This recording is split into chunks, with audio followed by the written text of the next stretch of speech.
Amis tireurs, bonjour.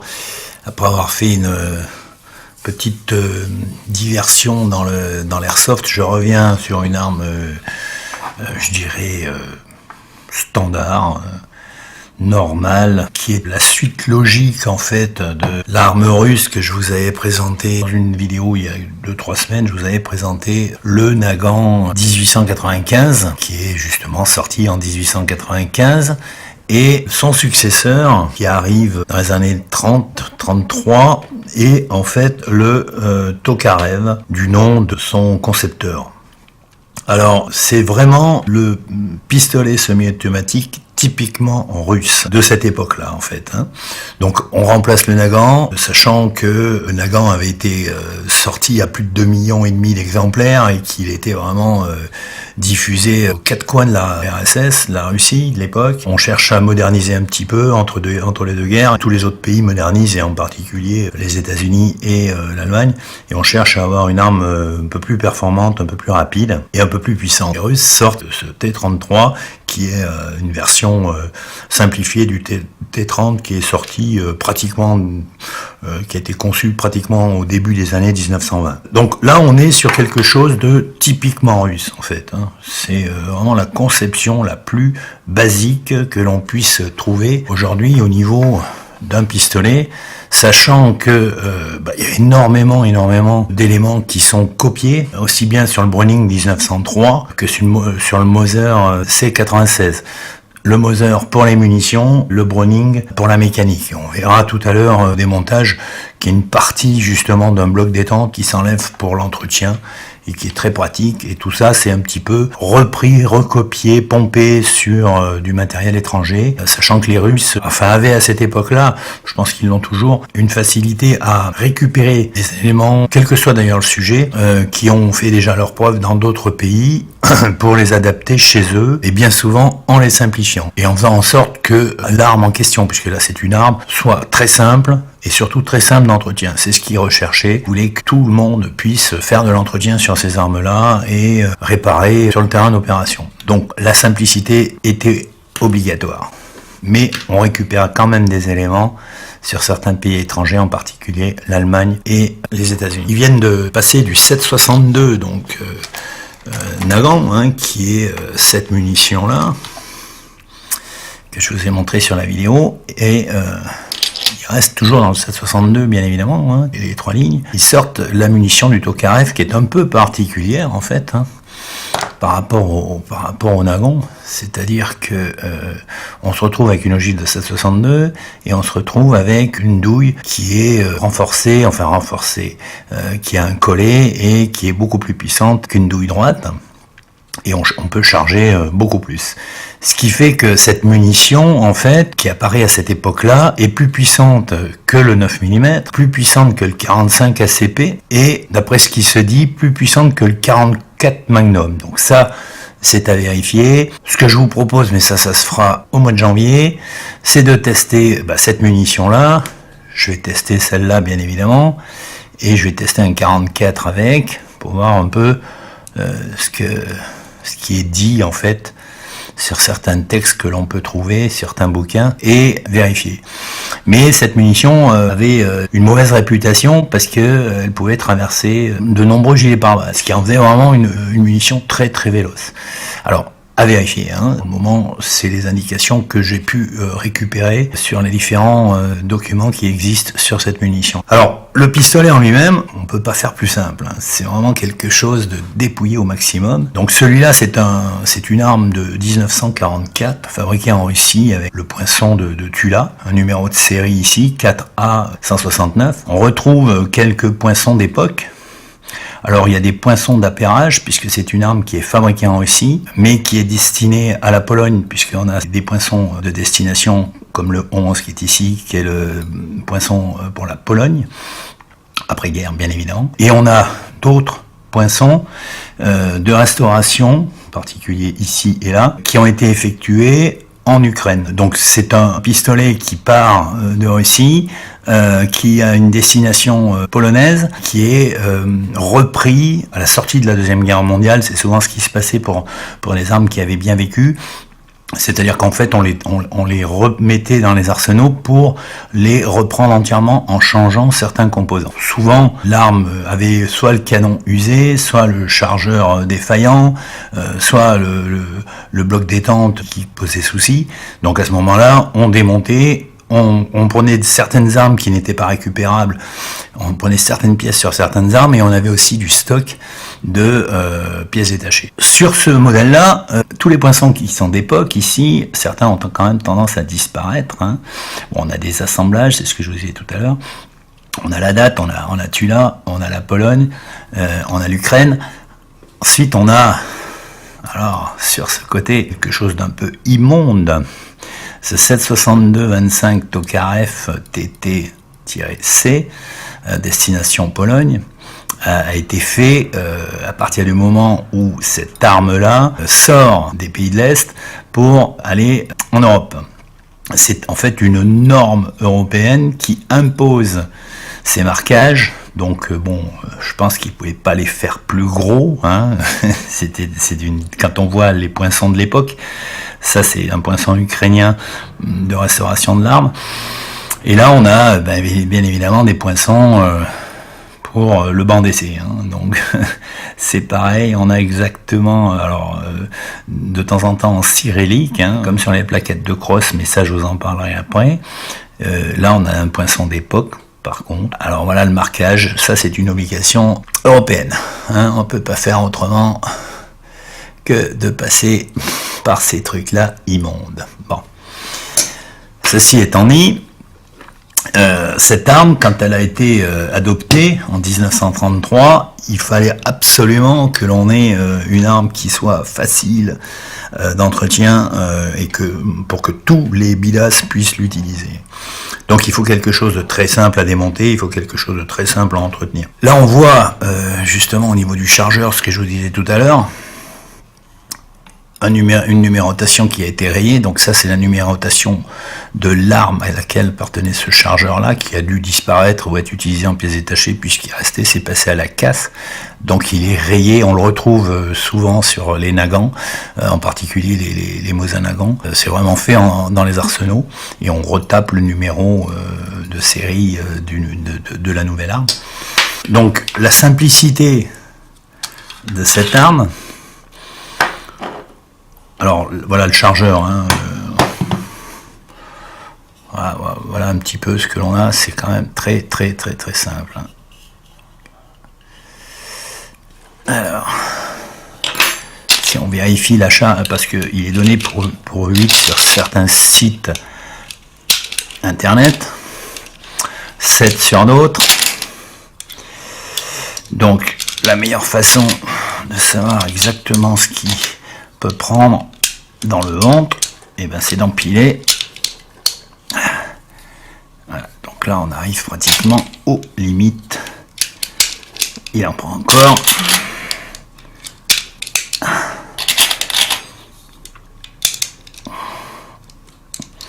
Voilà. Là je pense qu'on est aux limites. Donc on en a. Voilà, elles sont très dures à sortir. 2, 3, 4, 5, 6, 7 et 8. Voilà le chiffre qui est donné sur internet, sachant que si vous en mettez une dans la chambre, du coup vous en avez 9. Ce qui fait que par rapport au revolver Nagant, on gagne 2 munitions. On est à 7 sur le revolver Nagant.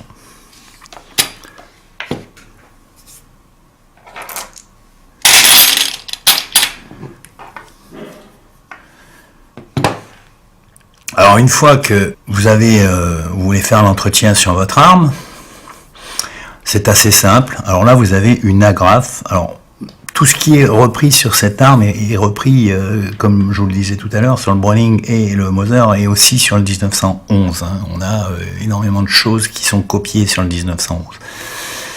L'agrafe, c'est nouveau. Ça, c'est typiquement russe. Ils mettent une agrafe pour bloquer la clé de verrouillage qui est ici.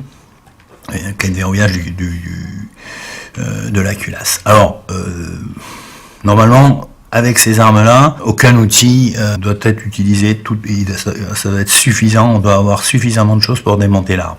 Donc ce qui était utilisé bien souvent pour le démontage, c'était le cul du chargeur ici, le sabot de la semelle du chargeur, qui servait à pousser l'agrafe gentiment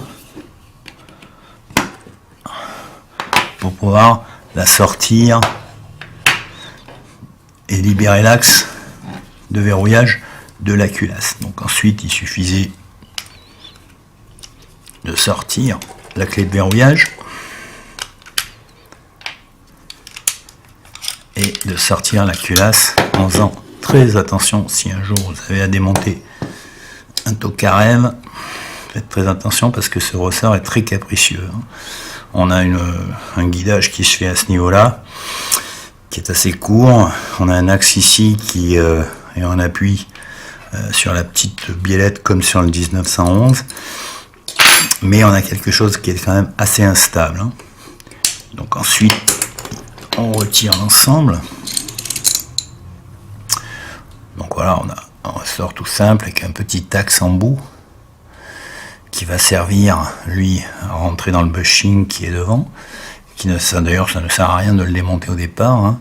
Et là, on a ce qui vient s'appuyer sur le canon avec une forme usinée ici pour l'appui.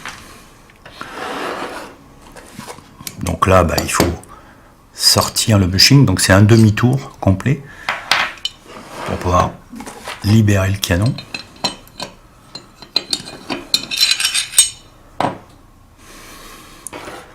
Voilà, donc on a un canon qui là est très très propre parce que ce canon là a lui été aussi remplacé, c'est-à-dire que l'arme, on a remplacé les canons, donc ça c'est des canons qui sont neufs. Donc là on a quelque chose de parfait en fait, on a des rainures qui sont vraiment parfaites. La chambre ici qui reçoit la munition, avec la rainure pour l'éjection qui est ici, un petit usinage cylindrique qui se trouve ici, enfin conique qui se trouve ici, qui est en fait la rampe, qui sert de rampe de lancement ici pour que la munition s'engage dans la chambre quand elle sort en fait du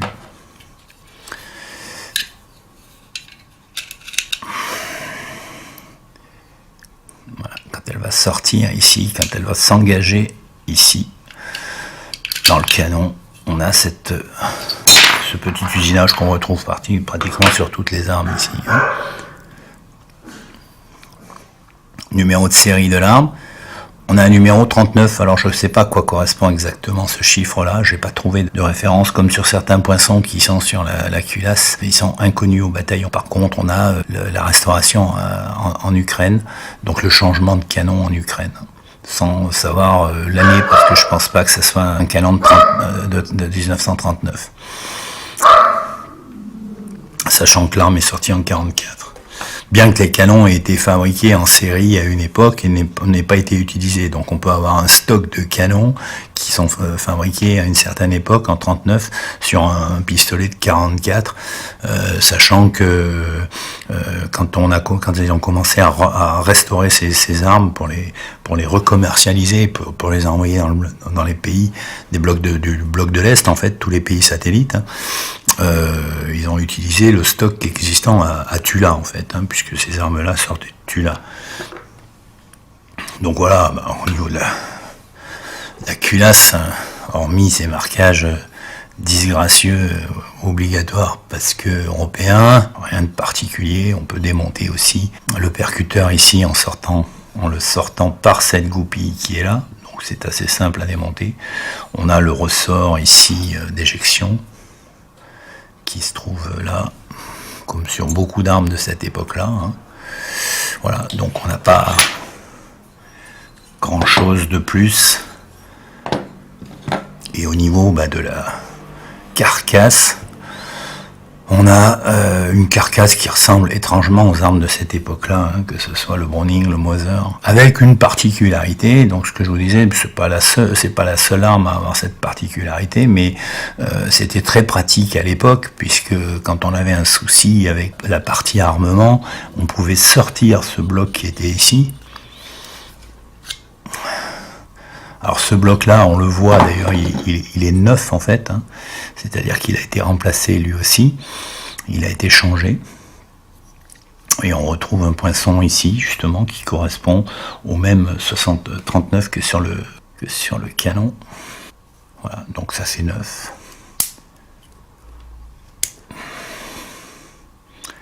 À partir du moment où vous avez remplacé cette pièce-là, vous avez remplacé une partie importante du mécanisme. Là, on se retrouve avec la plaquette pour libérer le chien, ici, qui est courant hein, dans ce genre de carcasse, avec une pièce qui fait le tour du chargeur. Rien de particulier, la tâche qui est ici. Alors, là, on se retrouve avec des plaquettes de crosse un peu particulières parce que ce sont des plaquettes de crosse en bakélite. Alors, bon, les plus anciens s'en rappellent, hein, le bakélite, c'est quand même l'ancêtre du plastique, mais c'est pas tout jeune en fait. Hein, c'est pratiquement mis au point et breveté avant la Première Guerre mondiale. Dans les années 1909, on commence à fabriquer des pièces en bakélite. Alors on fabrique des pièces en bakélite au niveau du matériel électrique parce que ça a un pouvoir énorme au niveau isolation. On fabrique des pièces pour l'aviation, on fabrique des pièces pour l'automobile. La bakélite se développe de plus en plus puisque le plastique n'était pas encore là. Hein. Donc ça va du poste radio en passant par le moulin à café et puis dans les pièces automobiles, des pièces de tableau de bord, voire un volant ou la fameuse tête de Delco que tout le monde connaît sur les vieilles bagnoles, hein, que l'on arrivait à casser de temps en temps. Et après, bien sûr, au niveau des armes, la bakélite commence à rentrer dans les armes. C'est les Allemands les premiers hein, qui commencent à fabriquer vraiment... ça remonte même au conflit, à la Première Guerre mondiale, hein, c'est-à-dire qu'ils vont commencer à sortir le MP38 hein, ou le PM38, pistolet mitrailleur en 38, qui est un 9 mm et qui va être très utile parce que très léger, qui a une cadence de tir qui est quand même supérieure à ce qu'on pouvait trouver au niveau des armes de poing, et beaucoup moins lourd qu'une grosse mitrailleuse qu'il fallait sortir de la tranchée. Ça, c'était au moment où le conflit s'était enlisé dans les tranchées et qu'il y avait des sorties régulières de part et d'autre dans les tranchées. Il fallait avoir des armes légères mais assez efficaces, assez puissantes et assez rapides. Donc ils ont commencé à faire pas mal de pièces. Le fût du 38 était fait en bakélite, hein, donc c'était quand même déjà une innovation énorme. Et ensuite, toutes les Allemands ont commencé à en mettre un peu sur toutes leurs armes, et en particulier, les plaquettes de crosse. Donc ça, c'est vraiment typique de la bakélite, hein, qui a tendance à disparaître aujourd'hui. On trouve plus énormément de bakélite. Ça revient à la mode. Si vous prenez par exemple certaines pièces assez rares aujourd'hui, on les retrouve en bakélite et ça c'est très demandé. Et vous avez encore un outil que tout le monde connaît, c'est le stylo Montblanc. La coque du stylo Montblanc est fabriquée en bakélite, ce qui en fait son charme. Rolex a fait aussi des montres en bakélite. Qui sont introuvables aujourd'hui et hors de prix de toute façon, et voilà, et donc Montblanc continue à faire de la bakélite. Alors, il y a une particularité sur ces plaquettes de crosse, c'est que vous vous dites un jour, je vois pas l'intérêt de les changer parce qu'elles sont magnifiques, mais elles sont pas en main, c'est une catastrophe. Mais c'est son seul gros défaut, c'est celui-là, et le fait qu'il n'ait pas de sécurité. Je vous montrerai tout à l'heure, il a une demi-sécurité, c'est-à-dire que le chien, il y a un demi-cran sur le chien. Ces pièces en bakélite, si vous voulez, au niveau de l'appréhension, c'est une catastrophe. Hein, c'est bon, mais je vois pas l'intérêt de les changer. Il y a une particularité, si vous voulez. Alors, je sais pas si on le verra vraiment au niveau de la caméra, c'est que là, on a, il n'y a aucune vis à l'extérieur. Hein. L'étoile est moulée dedans, ça bouge pas. Là, c'est pas une vis, il n'y a rien. On peut pas forcer dessus parce qu'il faut faire très attention. La bakélite est très fragile. Elle est résistante, elle est dure en fait, très dure. Elle se moule facilement, mais elle reste fragile et cassante. Donc en fait, ici, on a à ce niveau-là une petite bielle ici qui se bascule sur le côté complètement. Alors c'est assez particulier justement comme démontage. Il faut y aller tout en douceur parce qu'on est avec un produit qui est quand même très fragile.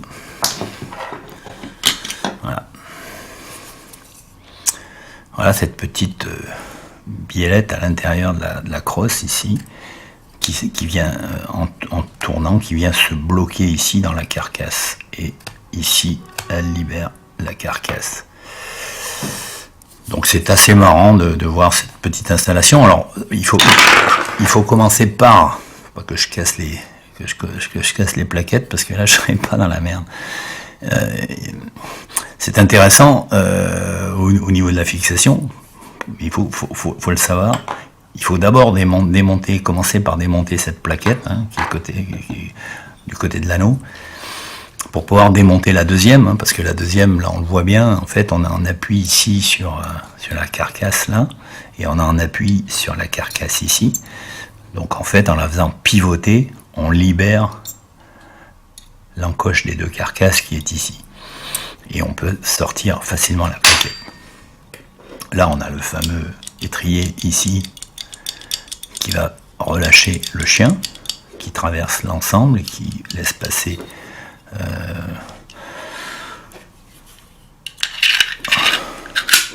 voilà, qui laisse passer le chargeur.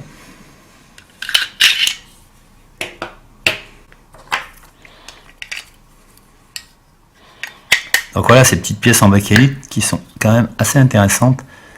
C'est pas ce qui fait que l'arme par elle-même et on verrouille et la plaquette est en place.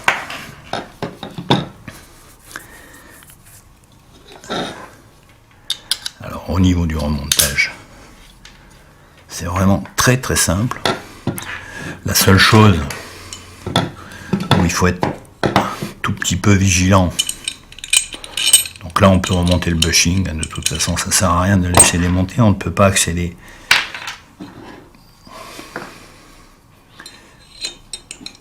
Il faut d'abord remonter le canon, bien évidemment.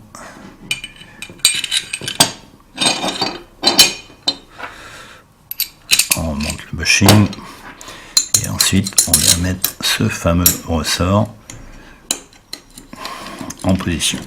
Donc là, mais c'est pas, c'est vrai pour plusieurs types d'armes, hein, on a quelque chose d'assez viril au niveau du ressort. Il faut faire quand même très attention. Et ce que je dis, c'est qu'une fois que le ressort est en place comme ça, il n'est pas forcément très stable.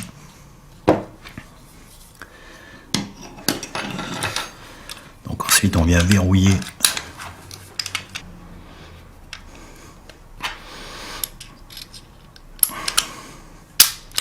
voilà, il faut être sûr d'être en face.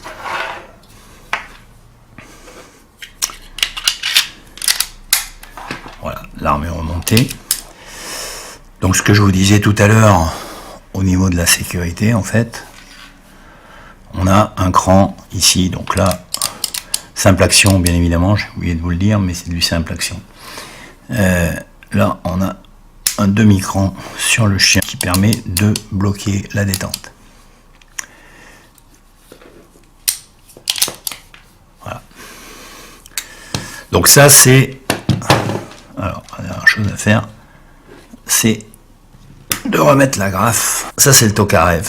Donc 1933, et il va commencer non pas à disparaître, mais à être remplacé par le Makarov en 1951, sachant que celui-là va partir dans tout le bloc de l'Est et en Afrique. À partir des années 50, on va le retrouver en Afrique, en Amérique du Sud, tout le bloc de l'Est, bien évidemment, tous les pays satellites autour. Et celui qui arrive après, c'est le Makarov en 1951, que je vous présenterai, mais l'année prochaine, parce que là, il faut que je pense au fait. Le tir sportif, c'est bien, mais une bonne bouffe, c'est pas mal non plus. Voilà, sachant que pour l'année prochaine, comme ça, je vous dis tout de suite ce que je vous ai préparé, parce qu'il y a 2-3 petits trucs. Je vais vous parler de celui-là, mais en réplique. On va faire un petit peu des tests sur la réplique en airsoft. Je vais revenir sur l'airsoft parce que je pense que j'ai pas encore fait le tour. Et je vais faire des tests de pénétration sur de la tôle de 1 mm. Je vais essayer d'en empiler une dizaine, mais je vais faire aussi sur de la tôle de 5, avec bien évidemment une tôle de 1 devant pour servir d'amortisseur et de non-retour, pour savoir un petit peu si cette fameuse munition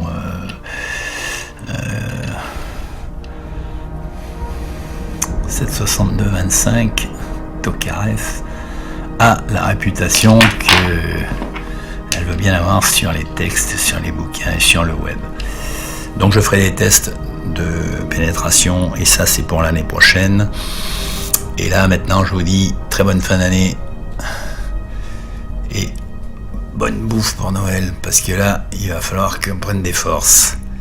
À très bientôt.